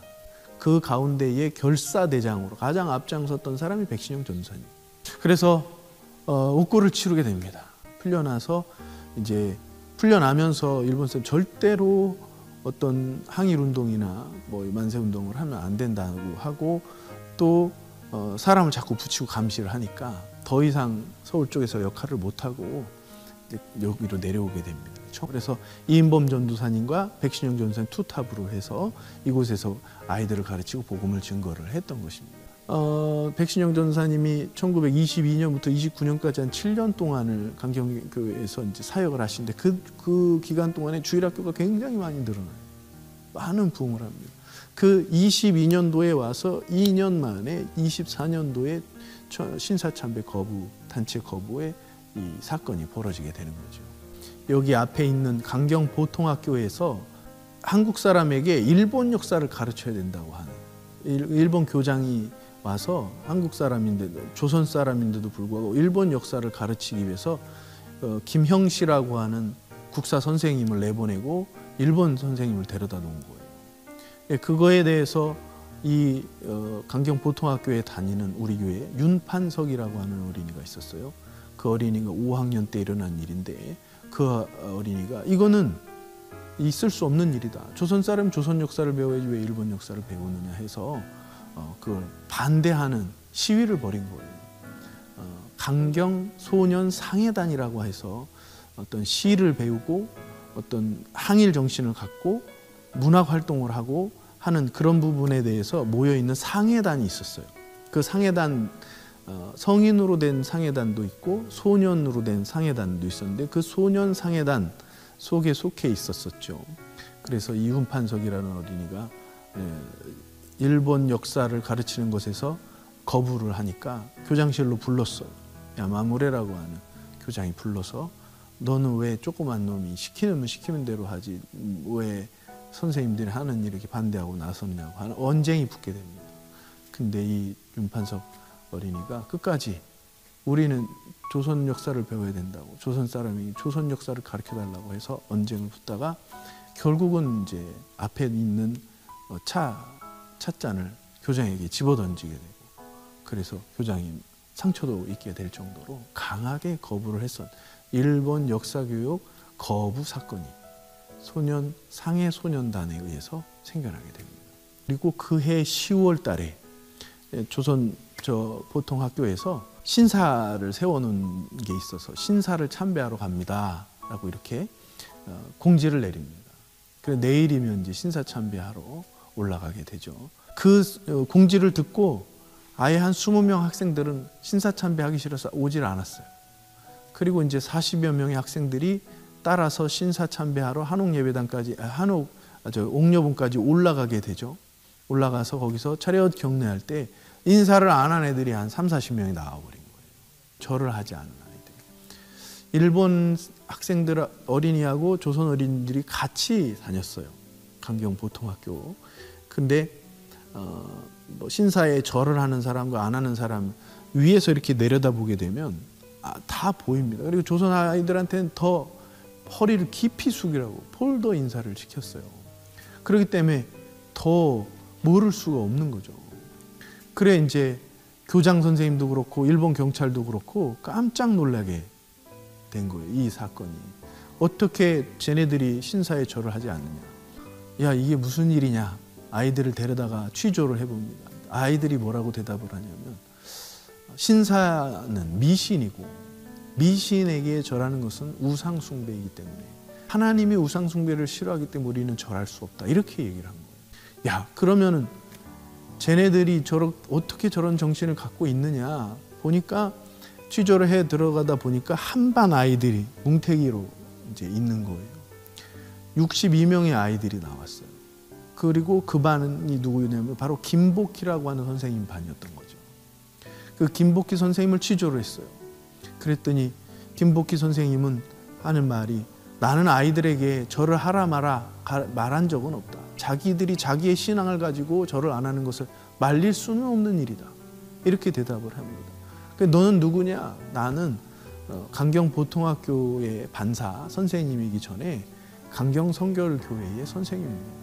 나는 주일날만 되면 아이들에게 신사에 절하지 말아야 될 것, 우상에게 절하지 말아야 될 것을 가르치고 있는 사람입니다라고 말한 거예요. 그러니까 일본 사람들이 얼마나 미웠겠어요. 김복희라고 하는 사람을. 그래서 권고사직을 시키는데 하지 않았어요. 내가 왜 무슨 잘못이 있어서 내가 권고사직을 하느냐. 나를 자르려면 자르시오. 대신에 그 사유로 신사참배 거부라고 쓰시오. 신사참배 거부는 교육계에서 교사를 면직 처리할 사유가 못 됐어요. 그런 일이 벌어지면 안 되잖아요. 그건 인권 탄압에 들어가는 거기 때문에. 그래도 이 김복희 선생님도 항일 정신이 굉장히 많이 있었던 거죠. 그래서 강하게 나갔고 결국은 면직 처리가 됩니다. 잘리게 되는 거죠. 그 62명의 아이들 중에 이제 5명은 다른 교회를 안 다니는 아이들, 그리고 다른 천주교의 아이들도 하나 있었다는 얘기도 드리고 62명 중에 57명의 아이들이 주일학교, 우리 강경교회 주일학교 학생들이었던 거예요. 그렇게 해서 신사참배 단체적인 그 거부 활동이 일어나게 된 것을 일본 사람들이 충격을 받게 되고 아이들을 조사할 때 그런 질문 다 대답을 나온 걸 보고 안 되겠다, 아이들을 부모님을 불러다가 설득을 시켜야 되겠어서 부모님을 불러다가 아이들에게 신사참배를 꼭 시키도록 하시오 했더니 부모님들도 하는 말이 뭐냐면 이게 얘네들이 다 대부분 모범생이었어요. 뭐 학교 생활하고 집에서도 문제가 없는 아이들인 거예요. 그러다 보니까 집에서도 자기의 집안 제사를 드릴 때 애들이 집안 그 조상에게 절을 안 하는 겁니다. 아니 이보시오, 우리 조상에게 절하는 제사 때도 절을 안 하는 아이들인데 당신네 조상에게 절을 하게 생겼냐고. 그 정도로 이 아이들이 신앙에 투철했었던 거죠. 그래서 결국은 부모님들이 7, 8개월씩 구류를 살고 그중에 몇 명 아이들은 학교를 못 다니게 되고 그때의 학교를 못 다니게 되는 것은 굉장히 큰 거였어요. 제가 아이들에 대한 생각을 깊이 해봐요. 그 아이들 중에서는 정말 8, 9세, 10세 아이들이 있었을 것이고 그 이상의 나이가 먹은 아이들도 있었겠지만은 걔네들이 그 당시에 형 오빠를 쫓아서 신사참배에 절을 안 했단 말이에요. 근데 얼마나 어떤 의식이 있어서 그랬을까. 내가 우리 애들도 보면 10살 때 애들이 뭘 알겠어요. 잘 모른단 말이에요. 그런데도 저 어떤 정신에서 저랬을까 깊이 묵상을 하면서 생각을 해보면 그때 당시는 형 오빠를 쫓아서 신사참배를 거부했을지라도 얘네들이 점점점 나이가 커가고 자라날 거 아니에요. 일제시대를 겪고 6.25 시대를 겪고 살아나갈 때 그때 당시에 신사참배를 거부했던 그 장면과 기억이 계속 살아있을 것이고 그 이후에 사회에 나가서 자기네들이 뭘 선택을 하거나 어떤 정신과 사상을 가질 때에 분명히 그때 당시에 신사참배 거부했던 것이 아이들의 내면에 큰 힘이 됐을 거라는 생각이 들었다. 아주 그런 부분에 대해서 너무 많은 기감이 되고요. 일본 사람들도 이 신사참배 거부에 단체적으로, 그것도 애들이 이런 일을 벌인 것 때문에 아직은 조선에다가 신사를 대대적으로 이렇게 가져오는 일이 시기상조구나라는 판단을 내리게 돼요. 그 이후에 10년이 미뤄지게 됩니다. 그래서 신사참배를 거부해서 어떤 탄압을 받거나 그 일로 사람이 순교하게 되는 이런 모든 일들에 대한 역사적 기록이 다 35년 이후에요. 그 이전에는 안 보였던 거죠. 그 이유가 바로 그거예요. 그래서 그만큼 일본 사람들이 신사참배를 이 땅에 대대적으로 가져오려고 했던 것을 막은 사건이 바로 강경에서 일어난 62명의 단체 신사참배 거부, 그래서 선도비라고 저희들이 이름을 지어놓은 이유가 그겁니다.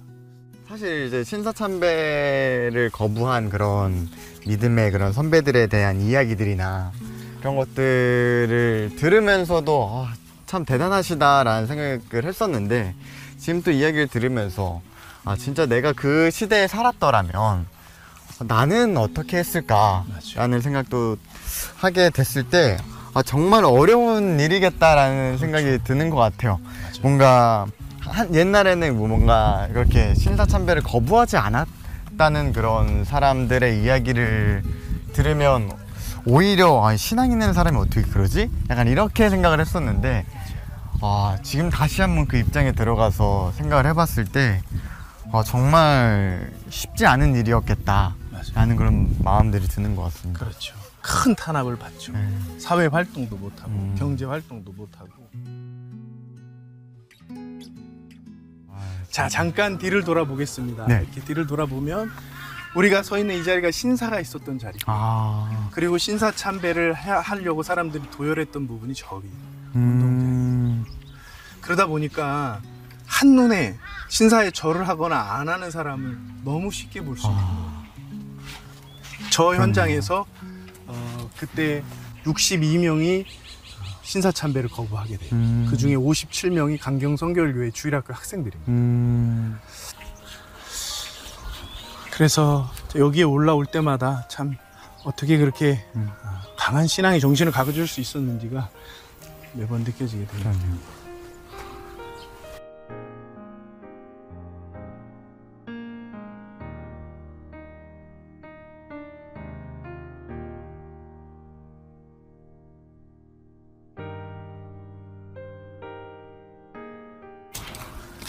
자, 앞에 보이시는 데가 금강입니다. 여기가 금강이구나. 군산이 굉장히 가까워요. 그래서 강경포구라는 거예요. 그리고 이제 이쪽으로 돌아서 보시면은 이게 지금 금강 큰 물줄기에서 곁길로 빠져나오는 이 물줄기가 쭉 가면은 논산으로 이어지는 거예요. 그래서 군산에서 물고기를 잡아서 강경포구 와서 팔고, 또 이제 더 팔로를 찾는 곳이 논산 시내까지 들어가게 되고요. 또 중간에 저 기념비 같이 생긴 거 보이세요? 네네네, 보입니다. 그 기념비에서 오른쪽으로 갈라지는 물은 전라북도 여산, 익산에 있는 여산 쪽으로 갈라지는 물이에요. 그래서 세 개의 물길이 여기서 만나게 되고, 그 기념비는 아까 침례교회의 4대 목사님, 이종동 목사님이 6.25 때 순교한 걸 기념하는 기념비예요. 그러니까 곳곳에 그런 게 많아요. 그러네요. 우리 아까 이헌영 목사님하고 저분하고 잘 알아요. 같이 겹쳐서 강경에 사역을 하셨어요. 이렇게 해서 빨간색 종탑, 네, 보입니다. 네, 주황색. 네네. 저기가 우리 강경교회에서 개척이 돼서 나간 병촌 성결교회라는 곳이에요. 저렇게 가까웠어요? 예. 그리고 이제 거기에서 조금 더 교회가 커지니까 오른쪽으로 쭉 산 밑으로 쭉 내려가 산 따라고 쭉 따라가서 가보면은 니은자로 생긴 교회 건물 하나 보이죠? 지금의 병촌교회. 그리고 그 앞에 빨간색 지붕이 66인 순교비예요. 그때 당시에 교회가 6.25 때 73명이었는데 66명이 순교비예요. 저희가 이제 우리 교회에서 33년도에 개척 나간 병촌 성결교회라는데, 거기에도 나중에 전도사님이 시간이 되시면은 가보시면 너무 슬픈 이야기가 담겨져 있어요. 그래서 강경성결교회는 일제시대의 신사참배를 거부한 교회고, 이 길을 따라서 마치 순례자의 길처럼 쭉 따라 산길을 가면 1시간 5분이 걸려요. 걸어서 가면. 그럼 자연의 어떤 풍경도 느끼시고, 또 이렇게 산길로 가서 산책을 하고 딱 나오면 6.25 당시에 생겼던 또 순교자가 피가 어린 그런 교회를 또 만나게 됩니다. 그래서 저희가 이걸 순방길이라고 이렇게 좀 만들고 싶고 홍보도 하고 싶은 그런 마음이 많이 있습니다.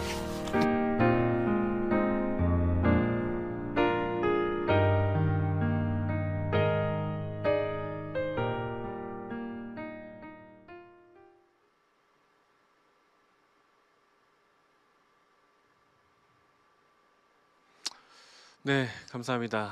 아까 마지막으로 보신 그 돌들은 무슨 의미냐면은 그 작은 돌들이 하나하나 놓여 있거든요. 그것들이 다 66개의 돌입니다. 그 신사참배 선도 기념비, 그러니까 신사참배를 거부한 선도했던 그 기념비의 양쪽 끝에는 큰 돌, 바로 그 선생님들을 의미하고요. 작은 돌 하나하나는 그의 함께했던 그 학생들을 의미하고 있습니다. 여러분들은 어떻게 하시겠습니까? 수많은 방관자가 되시겠습니까? 아니면은 이렇게 함께 예수 그리스도의 나라를 만들어가는, 하나님 나라와 이 땅에 이 나라 사랑을 함께 세우는 그런 역사의 주인공이 되시겠습니까? 저는 여러분들에게 대단한 걸 바라는 건 아닙니다. 대단한 걸 말씀드린 것도 아니고요. 그냥 이 역사에 있었던 우리의 선조들의 신앙을 어떻게 지켰는지에 대해서 말씀을 드렸습니다. 그 사람들은 정말 대단했었지, 그 사람들은 정말 대단하니까, 아니면 좀 더 멋있었으니까, 아니면 뭔가 신앙이 좀 더 달랐으니까 저렇게 했을 거야 라고 말씀하시는 분들도 계십니다. 물론 좀 뭔가 다를 수도 있습니다. 하지만 우리 아까 강요한 목사님께서도 말씀하셨지만은 그들이 과연 진짜 알고 했을까? 아니면 진짜로 정말 그런 생각을 갖고 했을까? 그 부분은 저도 동감을 했습니다. 저도 저희 아이를 키우는 입장에서 과연 그들이 정말 의식을 갖고 했을까? 아닐 수도 있습니다. 하지만 그 앞에 이끌어주는 그 한두 명으로 인해서 그 땅이 변화하고, 그 땅의 변화함으로 인해서 그 신사참배하는 것이 2년이나 밀리는 그런 귀중한 역사도 만들어냅니다. 저는 이 시대를 살고 있는, 이 역변하고 있는, 정말 이 완전히 변화되어서 또 다른 시대를 살아가고 있는 여러분들이 이런 정신을 좀 생각해 보셨으면 좋겠다는 말씀을 드립니다. 여러분들은 이 삶에서 독립운동을 하고 뭐 나가가지고 도시락 폭탄을 던지고 막 세상에 있는 뭐 카카오톡을 폭파시키고 막 이런 말이 아니잖아요. 저는 여러분들이 할 수 있는 그 땅에서, 그곳에서 하실 수 있는 여러분들이 하나님의 나라를 만들어가는 일, 그것이 바로 여러분들이 나라 사랑과 하나님의 사랑을 같이 하는 일이라고 저는 생각합니다. 여러분들에게 뭐 진짜 독립투사 같은 뭐 이런 일을 바라는 것이 아닙니다. 여러분들에게 제가 이 말씀을 통해서, 다 끝날 시간이 옵니다. 네, 오경진이 반갑습니다. 이 말씀을 통해서, 그리고 이 세 가지의 이야기를 통해서 제가 말씀드리고 싶은 거는, 이 시대가 변하는데 시류를 그냥 따라가지 마십시오. 그냥 관망하지 마십시오. 그냥 세상이 변하니까 저렇게 사이대로 냅두고 그냥 보고만 있지 마시라는 거예요. 보고만 있지 마시고 그들을 위해서 한 번이라도 더 기도하며, 그들을 위해서 한 번이라도 더 생각하며, 그들을 위해서 한 번이라도 더 손을 뻗어 보십시오. 예수 믿으라고. 우리 시대에 이미 전도가 거의 사라진 이 시대, 또한 전도가 사라졌다는 게 무슨 말하는 건지 아시죠? 우리가 더 이상 사람들을 전도하지 않고 그냥 우리끼리만 믿는 종교가 돼버렸고요. 이제는 우리가 기득권이 되어서 이 기득권을 지키려고 어떻게든 살아남으려는 그런 기독교의 모습을 지금 보여주고 있습니다. 여러분들, 우리 함께 한 가지씩 이 세상을 바꿔봅시다. 제일 작은 것부터 한번 바꿔봅시다. 이 유튜브 문화, 이 지금 하고 있는 이런 문화 하나씩 한번 바꿔봅시다. 이 세상에서 동성애 코드를 통해서 지금 우리를 계속 생각을 혼란하게 만드는 이런 영들에 대해 자꾸 시류에 따라가지 마시고요. 우리 하나님께 진짜 이 나라가 하나님의 나라가 될 수 있도록 한 가지씩 작은 것부터 한번 실천해보는 여러분들이 되시기를 간절히 축원합니다. 저는 오한방 여러분들 꼭 해주시고요. 이제 축도로서 예배를 마치겠습니다. 이제는 주 예수 그리스도의 은혜와 하나님의 크신 사랑과 성령님의 교통하심이 이 자리에 이 세상의 시류를 따라가지 않고 하나님의 영광으로 오로지 달려가려는 우리 모든 번개탄 식구들 위해, 또한 이 영상을 볼 모든 자녀들 위해, 또한 이 영상을 통해서 또한 구원받은 모든 이들 위해 지금부터 영원토록 함께 있을지어다. 아멘. 감사합니다.